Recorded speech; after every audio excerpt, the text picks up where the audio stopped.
Protein requirement during treatment of renal failure. The kidney plays a major role in the excretion of metabolic wastes, the regulation of body fluid, and the maintenance of electrolyte balance. The kidneys synthesize and release hormones, and convert vitamin D3 to its active 1,25-dihydroxyvitamin D3 form. Renal disease is important because of morbidity and mortality in industrial and post-industrial societies. Kidneys when healthy regulate the amount of fluid, potassium, and sodium in the body. Kidneys also remove waste products produced from the food we eat and drink. When kidneys do not function properly, these substances build up in the blood and cause illness. The different problems associated with kidney diseases are proteinuria. Proteinuria is the spillage of proteins and other important blood constituents in the urine, and it is present in a good number of patients with chronic renal disease. Presence of proteinuria, especially if higher than 3 grams per day, leads to a long list of medical complications and also hastens the progression toward end-stage renal disease. Blood vessel disease. Patients with chronic renal failure have a very high, well-defined risk of premature blood vessel disease. Studies have shown that high blood levels of homocysteine, a byproduct of the amino acid methionine, increase the risk of blood vessel disease in renal failure patients, independent of the other known risk factors such as diabetes, hypertension, lipid abnormalities, and smoking. The homocysteine blood levels increase in proportion to the dietary intake of methionine. In patients with chronic renal disease, the homocysteine levels increase more for a given methionine load than they do in normal individuals. Dialysis is a method of removing toxic substances, impurities or wastes, from the blood when the kidneys are unable to do so. Proteins are used by the body to help tissue growth and for repair. Urea is the waste product produced from the protein we eat. Urea builds up when the kidneys do not function properly. Urea buildup in the body can cause nausea, vomiting, and weakness. Dialysis treatments can remove urea, which helps prevent these symptoms. This process unfortunately removes other vital proteins from the blood that our body requires. If enough protein is not provided through diet, it will lead to breakdown of muscle proteins. Protein is lost during dialysis, particularly albumin, being the most abundant protein component in blood. The dialysis-associated albumin loss causes a reduction in serum albumin, particularly if the serum albumin level of the patient remains in the lower normal range. This will cause protein malnutrition.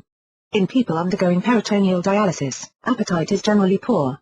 This is because of the kidney's inability to generate buffers, and to eliminate dietary acids, leading to accumulation of acids that suppress the appetite. The extra fluid in the abdomen also makes them feel full. This poses a challenge for nutritionists who care for patients with renal insufficiency, since animal proteins are high in methionine and the renal protein-restricted diets, which usually contain animal proteins, provide a relatively large amount of methionine. People undergoing dialysis need a special diet. Subjects fed 90 grams of meat protein daily showed a significantly greater increase in GFR, stress on the kidney, than was seen for subjects fed 90 grams of casein.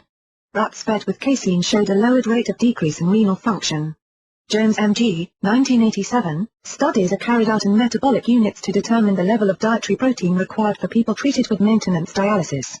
Studies by Blumenkranz et al. And Bergstrom et al. In peritoneal dialysis patients demonstrated that protein requirement is more for the body than intake with diets providing less than 1.2 grams protein kilogram of body weight per day. This requirement is higher than that recommended for healthy subjects, which is about 0.8 grams per kilogram per day. This higher protein requirement is due to loss of protein and amino acids into dialysing fluid. Several studies report losses of approximately 1 to 2 g of protein into dialysing fluid with conventional dialysing units. Losses of amino acids into dialysing fluid average 6 to 12 g per treatment. Losses of proteins into dialysing fluid are higher with peritoneal dialysis compared to hemodialysis, and are reported to be approximately 5 to 15 g day, and protein loss increases with episodes of inflammation of peritoneum caused due to dialysis. During this inflammation, the blood vessels expand and the peritoneal membrane becomes permeable for bigger molecules like protein. Hence there will be protein loss. Dialysis patients with diets providing less than 1.2 grams protein kilogram of body weight per day showed malnutrition. These data lead to the recommendation that dietary protein intake for patients treated with peritoneal dialysis should be approximately 1.3 grams protein kilogram of body weight per day, to be certain that all patients receive adequate protein intake.